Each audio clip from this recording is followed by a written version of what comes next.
tous, bienvenue dans cette nouvelle vidéo. On va analyser la défaite encore d'hier soir, la défaite, le cataclysme, la folie d'hier soir, très clairement. Alors, encore une fois, hein, félicitations à Newcastle qui a fait un gros match hier. Mais voilà, moi j'aimerais parler de Luis Enrique et le pire est à venir. J'ai peur que le pire soit à venir parce que, en fait, on n'a pas été assez pragmatique. On n'a pas été assez pragmatique. Et je pense que quand tu vas remettre. Je pense que le match de Rennes, j'attends le match de Rennes pour peut-être avoir une décision définitive.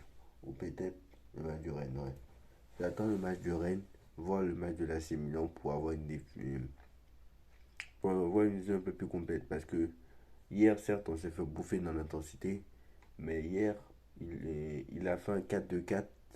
Il a mis un système, il a joué en 4-2-3-1 alors que personne n'a joué. Et le mec n'a jamais joué en 4-2-3-1 même au match de préparation.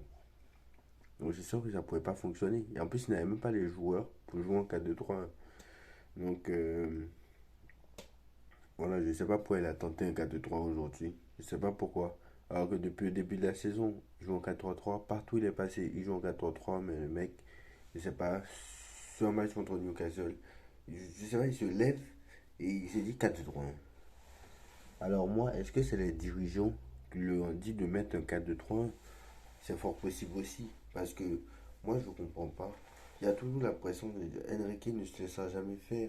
On l'a dit, Enrique ne se laissera jamais faire. Enrique, c'est pas Galtier. Enrique, c'est pas Pochettino. Enrique, c'est pas Tourelle. Enrique, c'est pas machin. Enrique, c'est pas Bidule. D'accord. Mais moi, je suis désolé. Quand ils arrivent au Paris Saint-Germain, ils perdent leur couille. Quand ils arrivent à Paris, ils perdent leur coronesse. J'ai pas peur de le dire. Excusez-moi du terme. Ils perdent leur coronesse. Parce que moi encore, je suis désolé.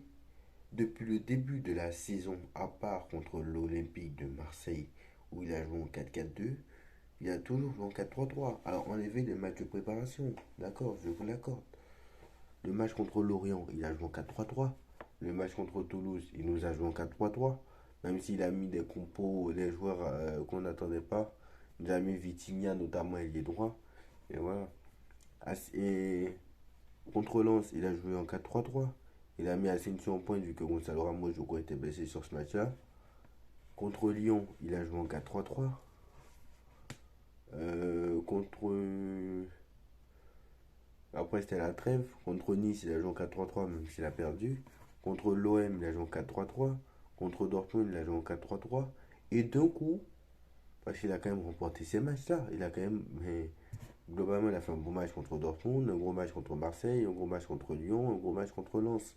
Il n'y a que contre Toulouse et contre Lorient où ça n'a pas fonctionné. Même je pense que Toulouse et Lorient, surtout Lorient, si bon Lorient n'avait pas joué, Toulouse c'était un peu plus. Mais bon, est-ce que vous pensez réellement, bon Lorient et Toulouse parce qu'il n'y avait pas d'accélérateur et que voilà c'était le début. Mais Lens ça a bien fonctionné parce que les accélérateurs étaient là.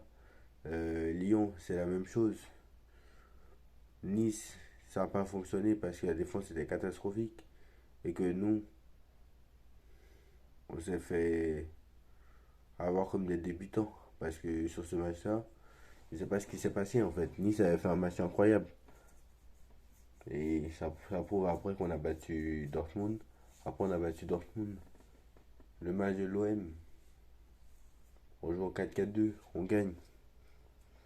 Pourquoi aujourd'hui tu mets un 4 Alors, moi je vais vous dire, pour tous ceux qui n'ont pas compris, hein, vous allez me dire, parce que hier je l'ai répété. Hier j'ai dit qu'il fallait pas aller avec un 4-2-4 et c'est ce qu'il a fait. Il a mis un 4-2-3-1.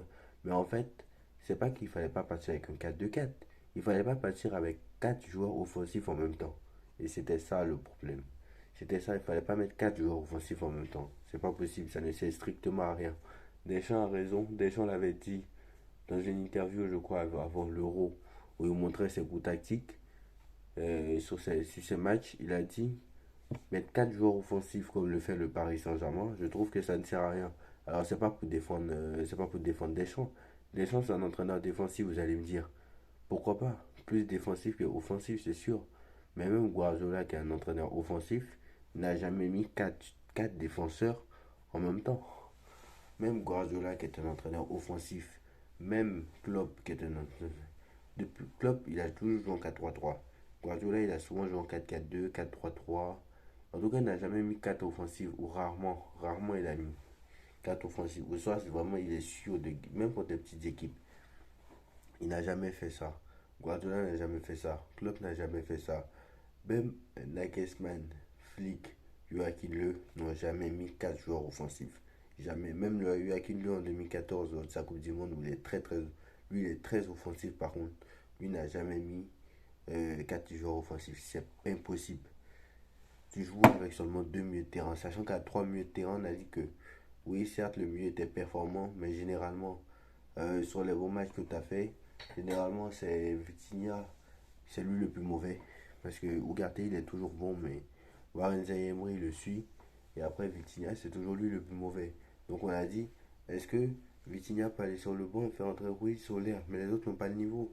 Donc pourquoi tu veux enlever? Alors, que tu veux enlever Vitinha? Pourquoi pas? J'ai envie de te dire. Et moi, que tu veux enlever Vitinha, pourquoi pas? Parce que c'était l'un des plus mauvais sur le terrain, des trois milieux. Mais à la limite, faire entrer Fabien Ruiz. Fabien Ruiz, ça sera pas pire que Vitinha. Ça sera pas pire que Vitinha. Alors moi, je peux comprendre, Fabien Ruiz n'a pas de niveau. De, n'a pas de, Fabien Ruiz n'a pas de niveau, ok. Mais Ruiz, c'est son rôle aussi de lui donner du temps de jeu et de le faire progresser. Donc Ruiz, à un moment donné, il fallait qu'il fasse entrer Fabien Ruiz. S'il trouvait que Vitinha n'était pas bon, il n'avait qu'à faire entrer Fabien Ruiz. Et c'était bon 4-3-3. Tu aurais dû jouer. En fait, ce qu'il aurait dû faire, Luis Enrique, hier, et ce qu'il n'a pas fait, il aurait dû mettre Donnarumma dans les buts.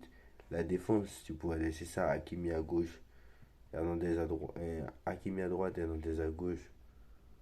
Euh, Marquinhos, si Marquinhos il a pris l'eau, hein, mais Marquinhos a pris l'eau certes, mais c'est pas le seul fautif parce que hier il est indéfendable, hein, mais il est indéfendable Marquinhos, hein, c'est pas pour défendre Marquinhos, Marquinhos c'est indéfendable, mais c'est pas le seul fautif parce que le milieu de terrain en une passe il transperçait tout le milieu de terrain, c'est dire la difficulté. Parce qu'en plus contre Lyon on a encaissé, on a eu les mêmes occasions, on a eu le même taux de je sais pas si ça se dit, hein, mais vous allez comprendre. On a eu le même taux d'occasion que, que l'OL. On a eu les mêmes, voilà, on a eu les mêmes expected goals que l'OL. Mais on a marqué pourtant 4 buts. On a marqué 3 buts de plus que. Donc voilà, tu ne pourrais pas passer avec 2 milieux de terrain, sachant que on t'a toujours dit que toi, tu as toujours joué 3 milieux de terrain et ça a toujours été compliqué contre des équipes de Ligue 1. Qu'est-ce que tu vas faire avec 2 milieux de terrain contre une équipe de Première Ligue? Non, non, mais attends. Ils voulaient perdre le Sénégal hier. Moi, j'ai pas compris. Pourquoi au soit Vitinha avait un problème? Je sais pas. Le mec, il te met deux milieux de terrain. Deux milieux. Il te met deux milieux de terrain. Alors que sachant qu'avec trois milieux de terrain, il avait déjà un peu de mal contre les équipes de Ligue 1. Donc, à un moment donné, faut arrêter. Il peut pas mettre deux milieux de terrain, c'est pas possible. Normalement, pour moi, le match d'hier, pour le moment, pour le match d'hier, c'est une faute à Luis Enrique. C'est la faute à Luis Enrique. Et si dimanche, il nous met trois milieux et qu'on ne gagne pas, là vraiment, on va annoncer la crise. Mais là, la crise, là, pour l'instant, certes, on a pris 4-1, mais pour moi, c'est la faute de Luis Enrique qui n'a pas mis. Il n'a pas mis Vitinha en plus. Voilà. Alors, on lui demande pourquoi il n'a rien changé à la mi-temps parce que, alors moi, la réaction aussi, j'ai jamais entendu ça, hein. Il nous dit parce que je pensais que c'était parce que je pensais que c'était bien, que c'était mieux et je continue à le penser. Et je continue à le penser. Donc en fait, le mec pense que c'est mieux. Donc continue à mourir tes idées, continue à mourir avec tes idées, continue à ne pas te remettre en question, à faire n'importe quoi. Moi, je pense que cet hiver, si tu as un minimum intelligent, tu devrais essayer d'acheter un milieu de terrain supplémentaire pour essayer de remplacer Marco Verratti. Parce que Marco Verratti aurait fait beaucoup de bien. C'est pas pour retourner ma veste, là, mais Marco Verratti aurait fait beaucoup de bien à cette équipe. Et Marco Verratti, c'est le style de jeu qu'il lui faut. Marco Verratti aurait fait beaucoup de bien, c'est remis où il y aurait eu Verratti, Warren Emery et Ugarte. Verratti à la place de Vitinha, ça aurait été largement mieux. Verratti avec Luis Enrique aurait peut-être retrouvé son niveau. Vu que Marquinhos a retrouvé son niveau avec Luis Enrique à part hier, où il s'est fait caca dessus, entre guillemets, comme l'a dit un autre youtubeur, bah, bah, vu que Marquinhos a retrouvé son niveau, je trouve que Donnarumma aussi a retrouvé son niveau. Verratti pouvait retrouver son niveau avec Luis Enrique. Mais lui, à la différence, c'est que lui, lui, il fume, il vient de vie déplorable. Bref, j'ai pas besoin d'en parler. Bref, voilà. Et j'avais un autre truc aussi. Je l'ai dit hier. Oui. Alors, expliquez-moi. Il y en a un qui va me dire en commentaire, parce que j'ai pas compris, hein. Mais on nous a fait croire que c'était la révolution encore cette année. Moi, je n'y ai pas cru. Moi, je vous ai dit que j'attendais de voir sur le long terme. Je vous ai dit, allez voir toujours mes vidéos. Allez voir toujours. Jamais j'ai dit, le PSG va aller en demi-finale parce qu'ils ont gagné 4-1 contre Lyon. J'ai jamais dit, le PSG va aller en demi-finale parce qu'ils vont gagner 3-1 contre Lyon. J'ai jamais dit, ils ont gagné 4-0 contre Marseille. Le PSG va aller en demi-finale de LDC. Jamais je n'ai dit ça. Jamais je n'ai dit ça. J'ai toujours dit, c'est bien, c'est bien, c'est bien, c'est bien, le Enrique, tranquillement, faut travailler. Il faudra continuer comme ça, on attend le prochain match. J'espère que ça va continuer comme ça, j'ai toujours dit ça. Il faut rester pragmatique parce que du jour au lendemain, c'est ça au PSG, c'est que du jour au lendemain, ça peut tout casser. Du jour au lendemain, ça peut tout détruire. Et comme d'habitude, le polémique Saint-Germain, parce que on va faire du très clairement, le polémique Saint-Germain, il y a toujours des polémiques dans ce club. Alors, il y en avait une aujourd'hui, mais bon, on va pas la dire parce que moi, j'ai créé cette chaîne pour parler football, je suis pas là pour parler polémique. Ça ne m'intéresse pas. Je suis pas là pour parler polémique. Donc, pourquoi ne pas avoir changé? Pourquoi il n'a pas changé de système à la mi-temps? C'est ce que le journaliste se demande. Il dit parce que je pensais que c'était bien, je continue à le penser. Alors je me répète, hein, mais il dit c'est un moment difficile pour un entraîneur. Notre attitude, notre attitude n'a pas été bonne. Le résultat est un peu injuste, excessif. Mais je félicite Newcastle pour avoir bien joué au foot. Je suis le premier et dernier responsable. Ok, bon. Il avoue qu'il s'est trompé et que c'est le premier et le dernier responsable. D'accord. Mais t'inquiète pas, même si tu es responsable. Mais c'est bien d'avoir avoué qu'il est responsable. Mais c'est pas le seul hier. Parce que quand même, ce n'est même pas la faute de Luis Enrique. C'est un peu la faute quand même. Il a 50% de sa responsabilité là-dedans. Parce que c'est lui qui est l'entraîneur et qui a qu'à dire à ses adjoints. Va avoir des. J'arrive même plus à parler. C'est lui qui est l'entraîneur et qui doit dire à ses adjoints ou à ses collègues, écoute, prends Dembélé et va essayer avec lui de faire des frappes devant le but. Parce qu'aujourd'hui, Dembélé, frère, lui, s'il est... Vous voyez ma position? S'il est comme ça et que je suis en train de tirer, le mec, le poteau, il doit être là. Le poteau, il doit être là. Parce que c'est ça. Le mec, je sais pas, il a des pieds il a des pieds en... Ses pieds, c'est un triangle rectangle ou un triangle isocèle. Le mec, c'est un miracle qu'il soit. Il y a un youtubeur qui a dit ça, mais j'étais choqué. Mais j'étais choqué, hein, mais c'est la vérité. Le mec là, Dembélé, c'est un miracle qu'il soit professionnel en fait. Plus de 200 millions d'euros pour l'attaque. Colomwani, 90 millions d'euros. C'est trop. C'était trop. Parce que moi, je suis désolé, c'était trop. Et je l'ai dit. Moi, je l'ai dit. Je l'avais dit, allez regarder mes vidéos quand Randall Colomwani a signé. J'ai dit que c'était trop. Même pour Ramos, 85 millions d'euros, j'ai dit que c'était trop. J'ai dit que c'était pas mal, mais c'était trop. Surtout sur Randall Colomwani, j'ai dit que c'était trop. Parce qu'un joueur qui a fait une bonne saison au Bundesliga ne mérite pas 90 millions d'euros. Il était encore à Nantes il y a 2 ans.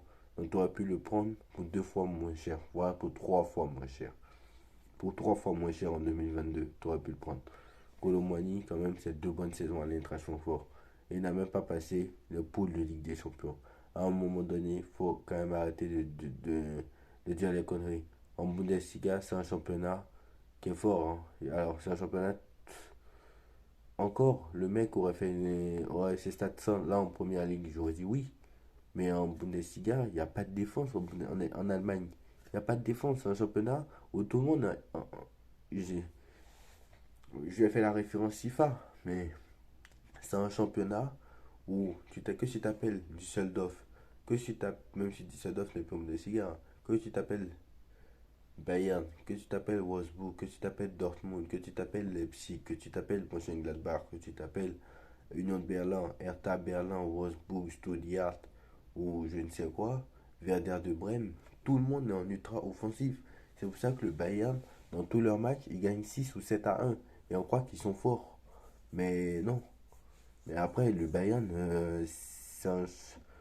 l'Allemagne, c'est un championnat de haut niveau.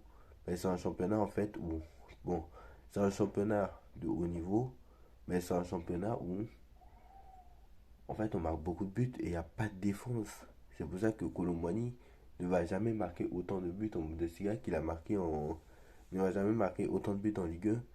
Il a déjà joué en Ligue 1, Colomboigny, il a joué à Nantes. Mais il marquera jamais autant de buts en Ligue 1 qu'il a marqué en Bundesliga. Parce qu'en Bundesliga, il n'y a pas de défense. Il n'y a pas de défense en Bundesliga. Il n'y a pas de défense. Donc voilà. Bref, moi je suis inquiet. Franchement, si tu. Mais je vous annonce, hein. Et si on gagne à Rennes, ce sera un miracle. Je pense qu'on va faire match nul à Rennes, voire défaite à Rennes. Parce que à Rennes, on n'a pas gagné quand même à Rennes sur le terrain de Rennes depuis 2018. La dernière fois qu'on a gagné sur le terrain de Rennes, c'était en 2018 avec Thomas Tuchel. Et même ça, je peux vous dire la vérité, même ça, même si cette victoire-là, c'était compliqué parce qu'on était mené à 0. Et je me rappelle, Neymar avait égalisé. Après, Di Maria avait égalisé, je crois si je ne me trompe pas. Neymar avait marqué et. Non, Thomas Meunier avait marqué, je crois, si je ne me trompe pas, et Choupo-Moting après. Ouais, c'était le moment où on était sur notre série. Notre série de 8 victoires, parce que 14 victoires d'affilée en Ligue 1 pour Tourelle. On s'en rappelle. Je crois que si celle-là, on était sur 9 victoires en 9 matchs. Je crois si je ne me trompe pas. Non, on était sur 6 victoires en 6 matchs. Je crois si je ne me trompe pas, on était à la sixième journée. Ouais, sixième journée, un peu comme ça. Sixième journée en 2018-2019. Allez voir. Allez voir. Sixième journée. C'est la dernière fois qu'on a gagné. Et sinon, après, c'est 2019. Défaite de Buzyn après avoir mené à 0. On s'en rappelle. Moi, je me rappelle en tout cas. En 2020-2021, un partout. Je me rappelle. C'est l'avant. C'est le match qui nous a permis de ne pas être champion de France. 2021-2022 sous Pochettino, défaite de 0. L'année dernière, défaite 1-0. Ça fait 3 matchs, ça fait 2 matchs d'affilée qu'on n'a pas marqué contre Rennes. Donc, pour rappel, on n'a pas marqué plus de 2 buts contre Rennes depuis 2018. Donc, là aussi, il va falloir en parler. Bref, tout ça pour vous dire que je suis très très inquiet pour la suite. Et le match de Rennes, il faut s'attendre à une défaite. Il faut s'attendre à une défaite parce que Rennes nous a battu 8 fois sous QSI. Ça pourrait être la neuvième fois cette fois-ci. Ça pourrait être la neuvième fois sous QSI. Et c'est l'équipe qui nous a le plus battu sous QSI. Après Lyon, après Monaco. Donc voilà. Donc voilà, Rennes c'est la bête noire de Paris ces dernières années. Donc voilà, surtout un match à Rennes, je pense pas que tu gagneras. Bref, on espère quand même que. J'espère me tromper, mais en tout cas, vu les matchs, j'ai pas peur de le dire, c'est compliqué. Bref, voilà le posto, dites-moi en commentaire ce que vous en pensez. On like, on partage, on commente, on s'abonne. On se retrouve très très vite pour une nouvelle vidéo. Allez Paris, tchuss.